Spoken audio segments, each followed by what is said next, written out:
आछो प्रजातंत्र आयो मन आवे हंसी।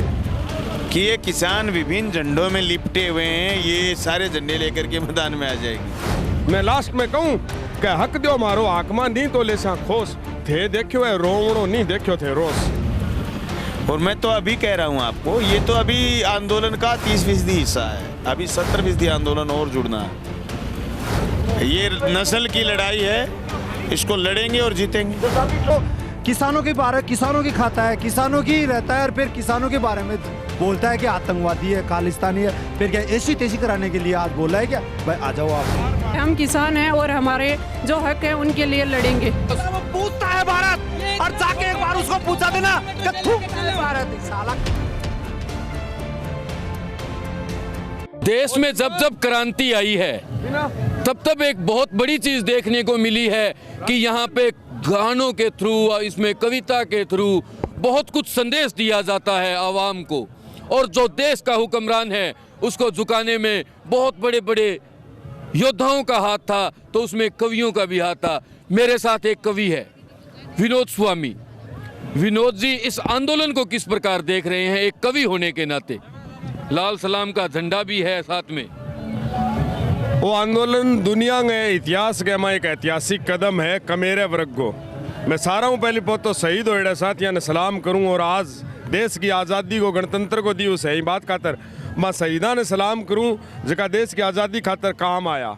ऊर्जे कामयाबी पर कभी हिंदुस्तान होगा, रिया सैयद के हाथों से अपना आसियाँ होगा अली। वो दिन भी आएगा जब कभी अपना राज देखेंगे, वतन है आज मक्तल में हमारा इम्तिहान होगा, और शहीदों की चिताओं पर लगेंगे हर वर्ष मेले, वतन पे मिटने वालों का यही बाकी निशान होगा। मगर आज को शायर के कहे कि वफा के रंग में जो रंगे मिले वो सलीबों पे हमको टंगे मिले, और जिनके हाथ छिल गए कपड़े बुन बुन के उनके ही बच्चे हमको नंगे मिले। आज को शायर कहे कि जब तुम कभी इस मुल्क का इतिहास लिखोगे, क्या उसमें मेरी भूख मेरी प्यास लिखोगे? इस घर का मुखिया मर गया, बच्चे वे यतीम, कागजों में तुम सिर्फ लाश लिखोगे। शायरा कहे का मिलने के नाम पर सलाम रह गए, आदमी कहाँ है कोरे नाम रह गए, और मुद्दत हुई देश तो आजाद सुना था, हम आज भी गुलाम के गुलाम रह गए। वो चांद को किस तरह पाएंगे दोस्तों जो रोटी तक पाने में नाकाम रह गए, और लोग खाली पेट लेकर कूच कर गए, अनाज के भरे हुए गोदाम रह गए। शायर के कहे आज की तारीख में कि बीजो नाई बाजरी बीजो हिवड़े आग, क्रांति फसला काट से किरसा खाती लाग। आछो प्रजातंत्र आयो मन आवे हंसी, 20 आदमी बुल्ला छांगे 80 चढ़ रहा फांसी। आजादी गुलामी दोनों किरसा माऊं एक सी, इंगे तो डील में हरदम गढ़ती रहे मेक्सी। जद अंत में मैं वो संदेश देऊं आंदोलन ने पूरे ने मैं 7 शायरा की 7 बातें में समेट दी। मैं लास्ट में कहूँ कि हक दो मारो आकमा नहीं तो लेसा खोस थे देखो है रोवणो नहीं देखो थे रोस। शुक्रिया, बहुत बहुत धन्यवाद। इस कविता के माध्यम से इन्होंने बहुत कुछ बयां कर दिया। इनके शब्दों के अंदर जो दर्द था, वो दर्द अगर देश के हुक्मरान समझ जाते तो शायद इस आंदोलन को करने की नौबत ही नहीं आती। संघर्ष का एक नाम कामरेड बलवान। बलवान वो बलवान है जो संघर्ष से उठकर आज राजस्थान की विधानसभा में है। कामरेड बलवान, इस आंदोलन को कैसे देखते हैं आप? क्या ऐसा आंदोलन आज तक संभव था? हमने तो राजस्थान की विधानसभा में ये तकरीर की थी कि ऐसा आंदोलन करेंगे कि लोग रड़क पाड़ देंगे। ये वैज्ञानिक दृष्टिकोण से राजनीति के मैदान में हैं हम, और जिस तरीके से मोदी जी ने काले कानून का अध्यादेश लेकर के आए थे और जनता में जो सुगबुगाहट थी, उसका निचोड़ हमने राजस्थान की विधानसभा में बताया था।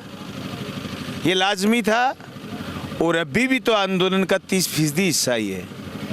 अभी आपको क्या लग रहा है मोदी जी आज 26 जनवरी को ये घोषणा करेंगे कि हम तीनों कानून वापस लेंगे? अभी तो आंदोलन 30% ही हुआ है, ये 70% और होगा। बातचीत बंद कर दी है किसानों के साथ। पहले तो वार्ता का लंबा दौर चला, लव लेटर भी लिखे गए, लेकिन अब बातचीत तक बंद, और गोदी मीडिया को प्रोपोगेंडा में लगा दिया कि इनको आतंकवादी घोषित कर दो, खालिस्तानी घोषित कर दो, और बीच बीच के अंदर अपने आदमी तक छोड़ रहे हैं। सारे हथकंडे अपनाएंगे, ये पहले से ही तय था। लोकसभा के चुनाव में इनके तथाकथित MP जो कैंडिडेट थे और ये कह रहे थे कि हम दोबारा आएंगे तो हिंदुस्तान का संविधान रीराइट करेंगे, संविधान दोबारा लिखेंगे। ये एक बड़ी फौज है हिंदुस्तान में जो इनके खिलाफ खड़ी हो गई। रेल बिकी कोई नहीं बोला, तेल बिका कोई नहीं बोला, खान बिकी कोई नहीं बोला, बिजली बिकने जा रही थी कोई शायद इतना बड़ा खड़ा नहीं होता। हर क्षेत्र में जब निजीकरण तेजी से आगे बढ़ा तो कोई इकट्ठा होकर के नहीं बोला, ये किसान ही था जिंदा दिल जो खड़ा होकर के लड़ लिया। किसान एकता जिंदाबाद जिंदाबाद जिंदाबाद, मोदी जी जिंदाबाद जिंदाबाद जिंदाबाद। मोदी जी को इस बात का अंदाजा नहीं था कि ये किसान विभिन्न झंडों में लिपटे हुए हैं, ये सारे झंडे लेकर के मैदान में आ जाएंगे। और मैं तो अभी कह रहा हूं आपको, ये तो अभी आंदोलन का 30% हिस्सा है, अभी 70% आंदोलन और जुड़ना है। क्या लगता है सर कि अंबानी अडानी की गोदी में चौकीदार इतना लीन हो चुका है कि उसको अंदाता 2 महीनों से ऊपर 100 से ऊपर शहीद हो चुके हैं, शहादत दे चुके किसान हैं और फिर भी नहीं सुन रहे? वो मोदी जी असल में अदानी अंबानी के प्रोजेक्ट हैं। तो आप क्या सोच रहे हैं, मोदी जी कोई अदानी अंबानी चले गए क्या? लोकसभा चुनाव में जब 2014 में ये प्रधानमंत्री बने तो ये बड़े पूंजीपति का प्रोजेक्शन ही तो था कि मोदी जी के नाम पर, गुजरात मॉडल के नाम पर हम देश की जनता को साथ कर सकते हैं। ये अपनी नीतियां तेजी से लागू करवाने के लिए उन्होंने ये किया है और उसमें वो कामयाब हो रहे हैं। तो कोई मुश्किल नहीं कि वो मोदी जी अपनी जगह सही हैं, वो वफादारी उनसे कर रहे हैं जिनके वो नुमाइंदे हैं। तो हिंदुस्तान की जनता ने गलत समझ लिया कि मोदी जी तुम्हारे नुमाइंदे हैं। गलतफहमी में हो जाता है ना आदमी। वो नुमाइंदे जिनके हैं वो उनके लिए बहुत ईमानदारी से लगे हुए हैं। देखो, मैं इस मामले में मोदी जी को गलत नहीं मान सकता। सर क्या लगता है, ये सत्ता बड़ी क्रूर होती है। मोदी जी जब प्रधानमंत्री नहीं बने थे तब उनको किसानों की बड़ी फिक्र थी, उनकी पूरी पार्टी लगी पड़ी थी। आज खुशखबरी तो ये भी है कि तेल भी 100 के पार है। नहीं, मोदी जी नहीं लगे हुए थे, ये गलतफहमी है। मोदी जी कोई किसानों के लिए नहीं लगे हुए थे। सबसे पहले बर्बाद उन्होंने गुजरात के किसान को ही किया था। मतलब असली जो मॉडल कह रहे हैं ना, गुजरात का मॉडल, वो मॉडल यही तो था, खतरनाक मॉडल। वहाँ किसान को सबसे पहले मजदूर बनाया था, खेती तो छिनवाई थी किसान से, वही था उनका गुजरात का मॉडल। वो भाषण में किसान की बात करना चुनाव के चंद दिनों में छोटी सी बात होती है। किस प्रकार देखते हैं अब इस आंदोलन के अंदर? आपका संघर्ष से बहुत पुराना नाता रहा है, बहुत संघर्ष किया है और हमने दिखाया भी है पहले भी। अब इस आंदोलन का रुख किस हिसाब से देखते हैं आप? लड़ेंगे और जीतेंगे। और ये नस्ल की लड़ाई है, ये नस्ल की लड़ाई है, इसको लड़ेंगे और जीतेंगे। 26 आज परेड हो जाएगी, आज 26 की परेड तो हो जाएगी, लेकिन इसके बाद की रणनीति क्या रहेगी? आंदोलन के विभिन्न चरण होते हैं। परेड के माध्यम से पूरे हिंदुस्तान का ध्यान अट्रैक्शन किया है। भाई एक हिंदुस्तान का त्यौहार है, ये लोकतंत्र का त्यौहार है। इसमें ये तय करना, बताना कि हम इस दिन कर रहे हैं, तो किसान की एक जोरदार, मैं समझता हूँ, हाजिरी पूरी हिंदुस्तान में लगी है। अब नेक्स्ट संयुक्त मोर्चा जो आह्वान करेगा उसको लागू करेंगे। आंदोलन बिल्कुल क्लियर है। अब आर पार की बात हो रही है, अब रुकने वाला किसान नहीं है, ये कामरेड बलवान बोल रहे हैं। संघर्ष फिर भी जारी है और किसानों का संघर्ष सिर्फ मोदी जी से नहीं है, इस देश की गोदी मीडिया से भी संघर्ष है और जो लोग किसान विरोधी हैं उनसे भी संघर्ष है। वो पूछता है भारत, लोगों में बहुत आक्रोश है। ये जो पूछता है इसके ऊपर किसान कुछ बोलना चाह रहे हैं। नाम क्या है आपका? मेरा नाम राकेश चौधरी और जयपुर जिला का हूँ, गाँव कुमारियावास है। अभी कुछ कह रहे थे आप गोदी मीडिया को लेकर, मन में बहुत आक्रोश है। भाई साहब ये बोल रहा था कि वो पूछता है भारत, पूछता नहीं थूकता है भारत। इतना कमीन इंसान है जो किसानों की खाता है, किसानों की रहता है और फिर किसानों के बारे में बोलता है कि आतंकवादी है, खालिस्तानी है। फिर क्या ऐसी तेजी कराने के लिए आज बोला है क्या? भाई आ जाओ आप, आज बोला है क्यों? फिर टीवी के अंदर आने के लिए लोगों में मान जाएगा, नहीं तो हम यहाँ से जाएंगे नहीं। हम हमारा होका, पानी, बीड़ी, सिगरेट, बोरी, बिस्तर सब कुछ लेके आए हैं। झुकेंगे नहीं, झुकाएंगे हम। मेरा मानना पड़ेगा उसको, साले को। नाम अशोक कुमार, तहसील वारू। अरे वो सारी बातें ठीक है आपकी, आप नशे का भी बढ़ावा दे रहे हो क्या? नहीं जी नहीं, आज तक माँ के जाम के दारू नहीं पी है मैंने। नशा अभी कह रहे थे, अभी बोल रहे थे हमने गुटखा ले आए, बीड़ी ले आए, सिगरेट।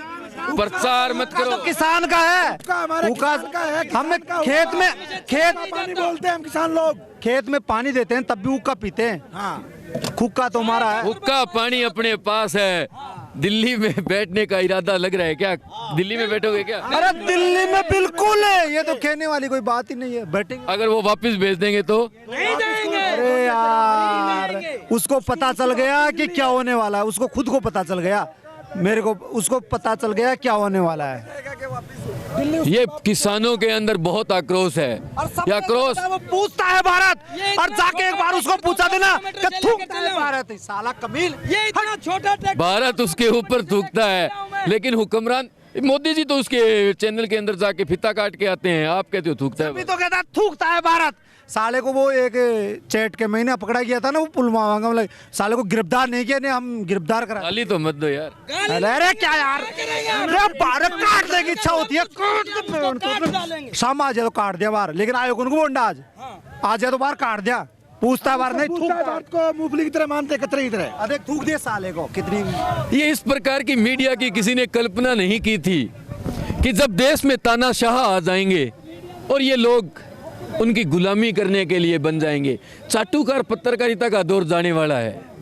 वक्त आएगा, वक्त बदलेगा, मीडिया का भी बदलेगा, इस देश की व्यवस्था परिवर्तन भी होगी, ये निश्चित है। समय कितना लगता है उसका पता नहीं।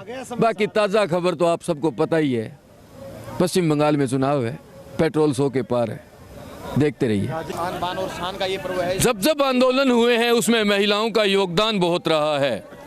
इस ऐतिहासिक आंदोलन को, या यूं कहें कि कुछ घंटों बाद में जब ये Guinness book of world record में दर्ज हो जाएगा, उस आंदोलन में महिलाओं की भूमिका के ऊपर बात की जाएगी। बात अब नहीं, बात सदियों तक की जाएगी। मेरे साथ कुछ महिलाएं हैं। कहाँ से आए हैं आप? रसीदपुरा सीकर से आए हम।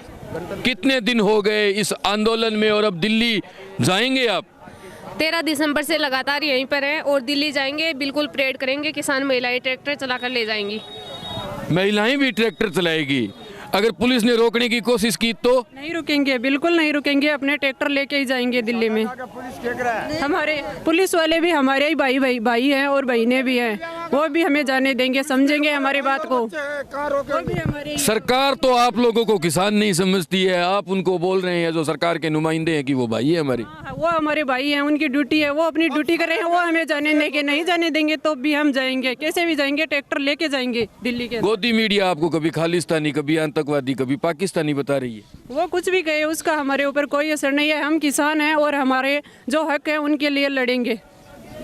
हक हुकूमत की लड़ाई के साथ माता जी, कितने दिन और चलेगा ये आंदोलन? आंदोलन तो हो सके, हमारी संभावना तो आज शाम तक खत्म हो सके। और चलो चाहे 6 महीना, चलो चाहे 12 महीना में शब्द सिखा के रेशा मोदी साहब को। सरकार ने वार्ता बंद कर दी, बात करनी बंद कर दी। पहले बात तो कर रही थी। कुछ भी कर दो ना, बंद कर दी तो कहीं 8 बताइए आशी मैं से क्यों गलों बंद कर दे। किसान जना भी तो आईसी न, दूध बंद कर दे, हाँ बंद कर दे, पानी बंद कर दे, बिल कहाँ से ले सी। अब तो थान बेरो करुणा के मान सन लूटे लगा, वो बिल बढ़ा दिया और वो किराया बढ़ा दिया, 5 घंटे में ले सी। मोदी जी अभी हाईवे बंद है, अगर दूध अन्न पानी बंद हो गया ना तो दिल्ली के लोग सड़कों पर आ जाएंगे। इन लोगों को, जो किसान अभी सड़कों पर है, इनको मजबूर मत कीजिए कि ये लोग जब दिल्ली की तरफ बढ़े तो कहीं दिल्ली के लोग इनके साथ न हो जाए। ये जन आंदोलन तो बन चुका है, लेकिन अभी इसको सामाजिक आंदोलन मत बनने दो।